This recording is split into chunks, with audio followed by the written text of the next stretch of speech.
Newton's second law edition. When I was 2, my mom taught me about Newton's second law.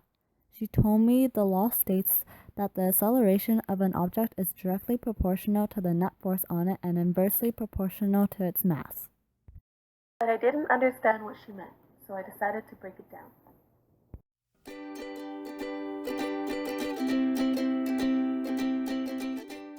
The net force is the overall force acting on an object.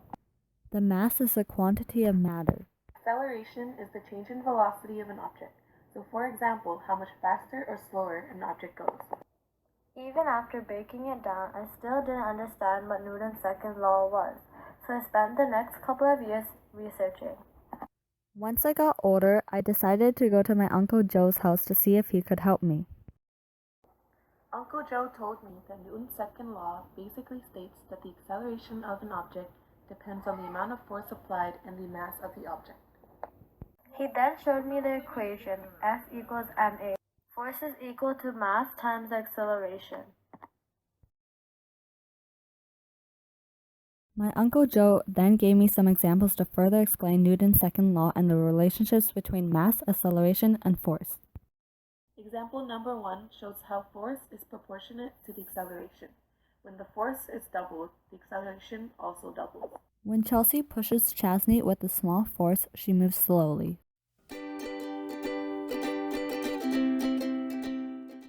But when she pushes her with a larger force, she moves faster.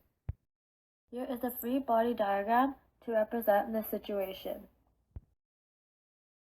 Example number 2 shows how the acceleration is inversely proportionate to the mass, so when the mass increases, the acceleration decreases.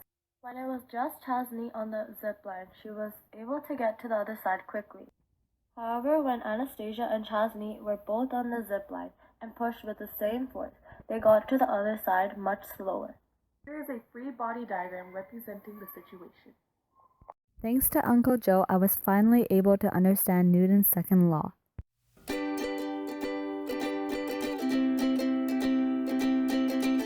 Thanks for watching. Hit the subscribe button.